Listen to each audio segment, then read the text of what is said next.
Hello, and welcome to our channel. I'm Michael. I'm Daniel. And we're Two Tall Gingers.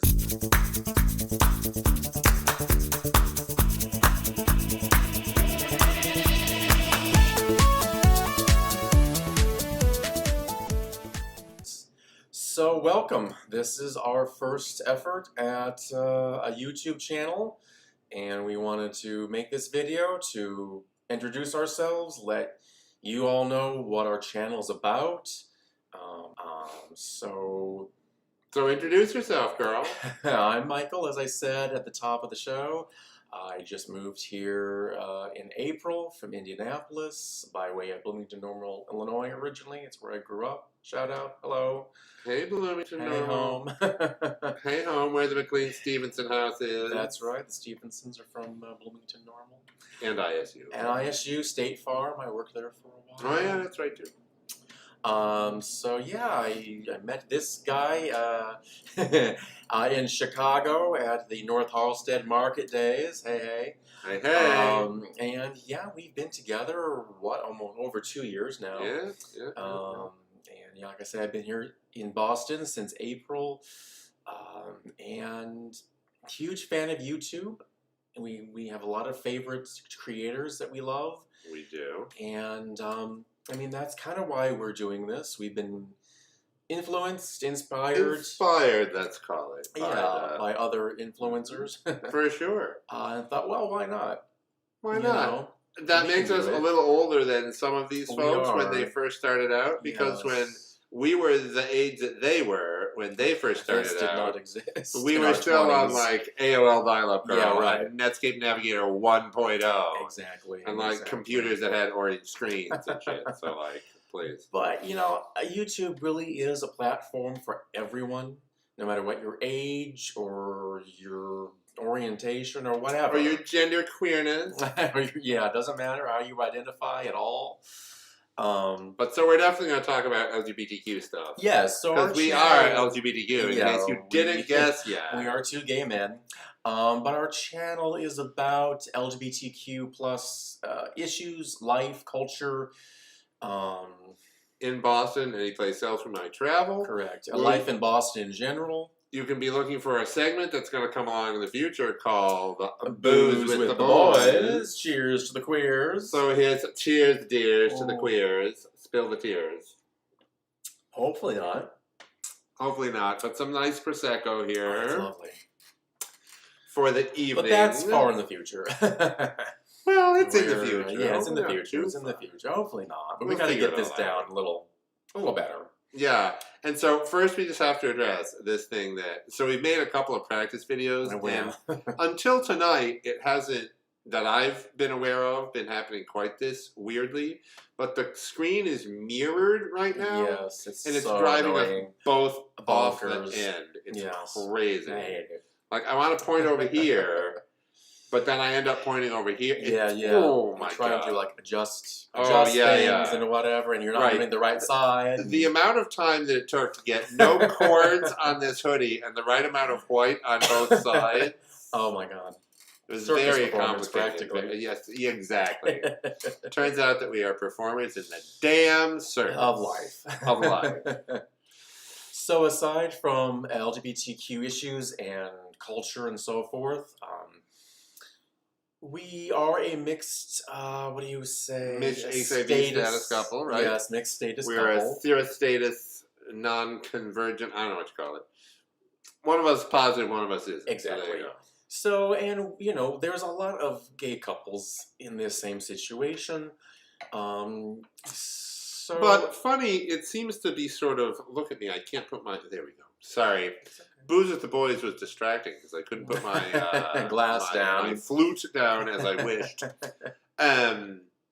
There's certainly a lot of mixed status couples out there, but it doesn't seem to get addressed very much or discussed very much. Not really. I mean, we're at an interesting point in life. Like we've said, we're a little bit older, so we're seeing more gay representation in films and TV than there ever used to be. But still, it's not exactly a rich tapestry of the full sort of world that we all inhabit. And of course, this is true for all people in our white males that are straight, I guess. Heteronormative. Yeah, right. White heteronormative men. Right. So, there's not a lot of discussion about serodiscordant couples and what that means, and has PrEP made a difference for that? Right. During the pandemic, how has that played out? Does the pandemic change our sexual lives and sexual experiences? Hey, in my case, yeah. Sure. Like, way less sex during the pandemic. Let's not be absolutely beating around the bush. Because you don't know who you're hooking up with. You want to not have, like, a random meetup with 6 or 1 other person, right? You don't know anything about what people are doing, so hopefully we'll get out of this pandemic eventually. I think we're going to try to not have this podcast be too, like, heavy. Oh, no, we're not here to be political. Political and social we're here to have fun and current drama issues. But obviously we live lives and they're going to be touched on now and again. Yes. So there you are. So shedding a light and having a platform for mixed status couples. And as I'm sure you can tell from the view here, I am a gay man with a physical disability. And so I want to be able to create a platform for LGBTQ persons with physical disabilities, whatever they happen to be, whatever form that comes in. We're definitely not represented in the community, and really at all. We go to gay events pretty often now that we are able to a little more. But even before the pandemic, when I go to Pride or whatever, I would look around and be like, I'm kind of the only one here like me or with a disability. You might see someone in a wheelchair maybe, but for the most part, the majority of the people at events and at bars or clubs are able-bodied people, and I understand. Like, I know it's easier just to avoid it altogether and not deal with the attitude and the staring and the whatever. But my feeling is we're never going to have the acceptance that we want and need if we're not a little more visible. I mean, it's the same exact sort of feeling that gays had about being gay and lesbians about being lesbians, absolutely. and that trans folk have now about being trans or non-binary or genderqueer or whatever. If we don't, there has to be visibility. If we don't put ourselves out there, we're never going to be an accepted part of the larger LGBTQ community. And we are kind of a little subculture right now, and I'd like to see that change if it can. And hopefully we can create a platform here to help that along as much as possible. And I think overall we want this to be a safe space for everyone. Exactly. No matter what you are, trans or bi or lesbian or gay or disabled or what have you. Questioning and allied. Chime off in the comments, Queen. We want to hear what you're talking about, thinking about all these different issues. Yes. We envision having a lot of connection and interaction with our viewers. I hope so. Definitely go on the comments. Make comments, ask questions. Let us know what you're thinking. Ask us questions. Give us feedback. Even if the feedback is like, hey, don't wear that hoodie anymore. I'd be like, okay, I'll wear a different one. Make it constructive. Make sure we make it constructive. I mean, constructive, Queen. Be nice, like, people. Don't get the fucking claws out, okay? Oops, am I allowed to swear? Yes. Oh, good. It's our channel, damn it. So definitely also subscribe. That'll be great. For sure, and ring our little bell. Ring our bell. You gotta ring our bell. If you don't, how the hell are you gonna know what we have posted if you don't ring the bell? Don't you want more of this? Exactly. Maybe not exactly this, but we'll get better. More of whatever it is that we're gonna do next. You want to see how we evolve? Yes, I hope so. I hope so. I'm really not this big a lush. I'm just having tiny sips because perhaps I'm nervous.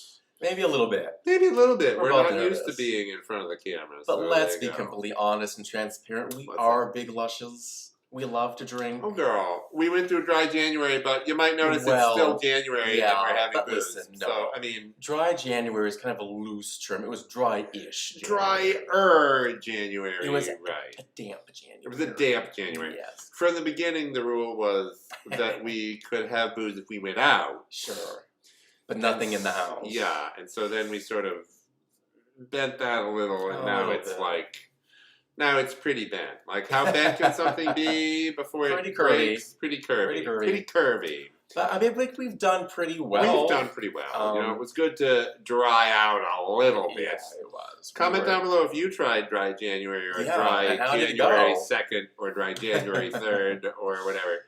And do you plan to extend it further? Exactly.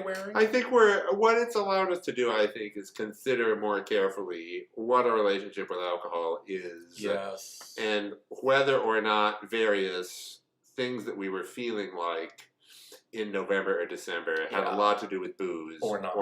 Yes. So, for example, I was having a little bit of stomach issue off and on in November, December.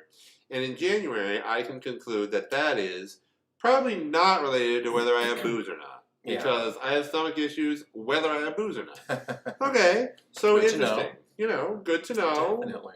Something to follow up on. Yeah, for sure. We also both truly enjoy people watching. Oh, yeah. So we're going to hopefully have at least a few overheards in the course of our week. Because we each take the subway to and from work the days that we're working in the office. Mm-hmm.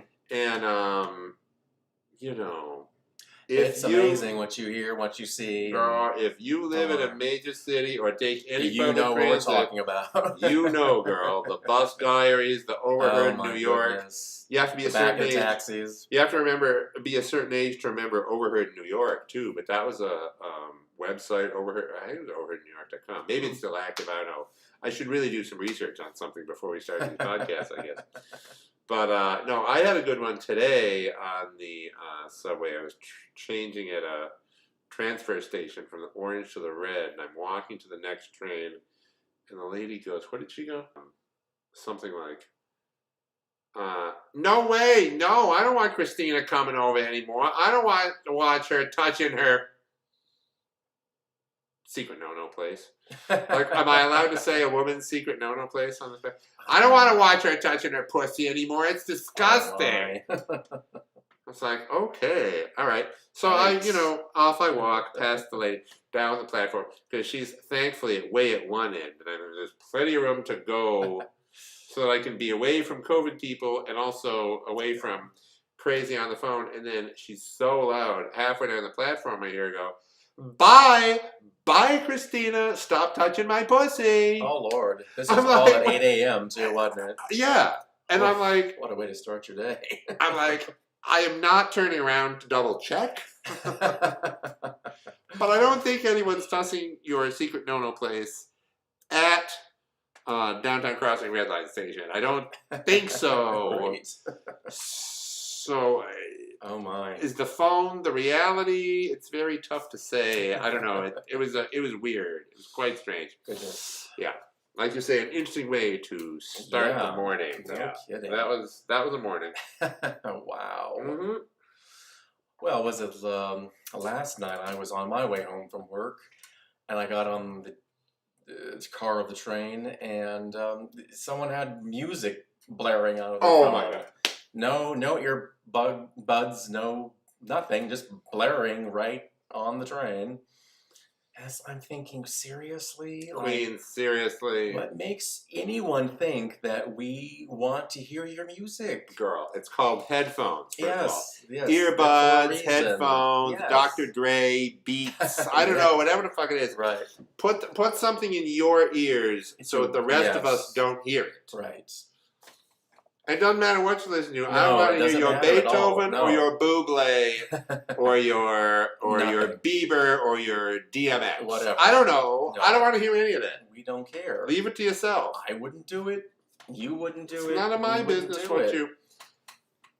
Okay, and on a related note. Yeah. What do we think about people who are having telephone conversations while on the subway? Oh, we despise them. Because we had several of them tonight on my subway ride home. there was at least 2 going at once. The one in Spanish and the one in English. Oh my. Like not too far from me in the car. All I can tell you is, not that any of you will ever call me, but if you ever call me and you're on a subway car, I will hang up. Yeah. How do you hear me? You don't hear me. No, it's rude. And if you're attempting to hear me, you're probably having me on speaker and everyone else is listening to me. Bye, right. Felicia. No, thank you. Don't talk to me on the train. Don't talk to me on the toilet. Wait 20 minutes. Oh, the toilet. I mean, oh, my God. I have been in public bathrooms and been in a stall, and someone in one of the other stalls has been on the phone talking to someone while they're doing their business. Right? Like, seriously. You're in the stall. You've just tinkled. You're thinking about a courtesy flush. You're thinking about a courtesy flush because you did more than tinkle. And then you hear, oh, yeah, well, I think we should really try to loop Tracy in on that because, you know, she has some really good concepts regarding the overall direction of the campaign. You go, girl. Why? Hold the poop until after. Like, I don't care what you're talking about. Don't be on the phone in the restroom. Stall, urinal, I don't care where you are. I don't care. Don't do it. Don't do it. 1,000 years ago at a different job that I worked at, I used to travel a fair amount, and I worked with some salespeople that traveled all the time.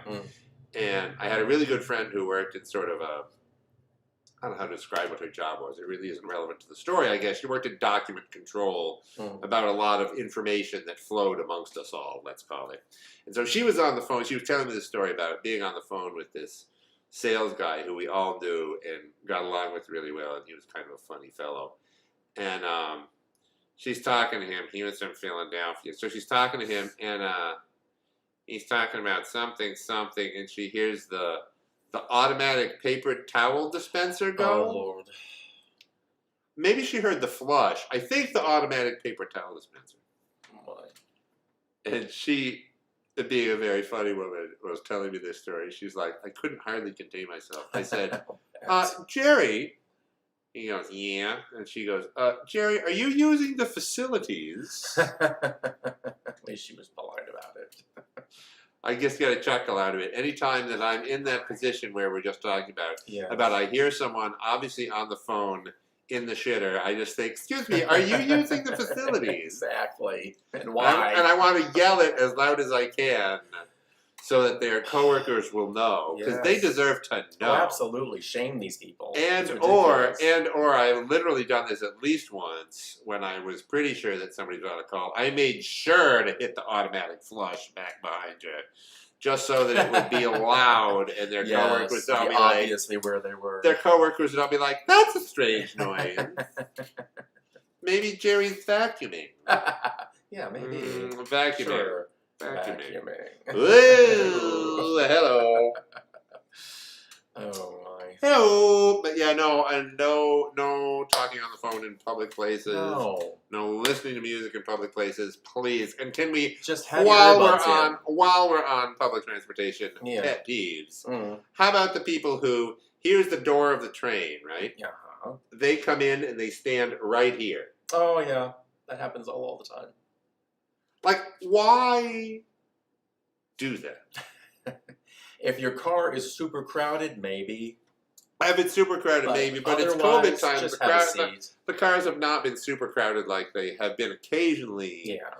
The cars have not been super crowded in 2 years. Like, don't just stand right in the goddamn doorway. Yeah, are you kidding? Either go have a seat or move into the car, but like... Right. I don't know. Anyway. It's just... That's bitching. www.2tallgingers.complain-about-life-in-the-city.net. No. It won't be like this all the time. Not all the time, but like things happen to us in our lives, and you're going to hear about them. Absolutely. You got it. That's faux show. So I don't know. This is kind of just what it is in a nutshell. This is us. This is us. We just wanted to do this little video to get started, let you know that we're here. We're new to YouTube. Come watch us. We already said that. I know we did. Listen.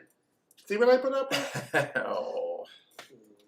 Mwah. Yeah, whatever. So, yeah, come join us. Ask questions if you want to know. Make suggestions of what we should talk about next. How we met. Sure. Why he moved here. Yeah. What we have as goals for 2022 in terms of travel or anything else. Absolutely. Ask us what you want to know. We're pretty much open books, so we try to be. Exactly. You know? So this YouTube channel will be just a little slice of our life and slice of life, kind of life in general, and you know, hopefully we will be successful. You know, you'll decide whether we're successful or not. That's right. So subscribe, click that bell. Yes, and yeah, stay safe, stay well, and 2, 1. Bye.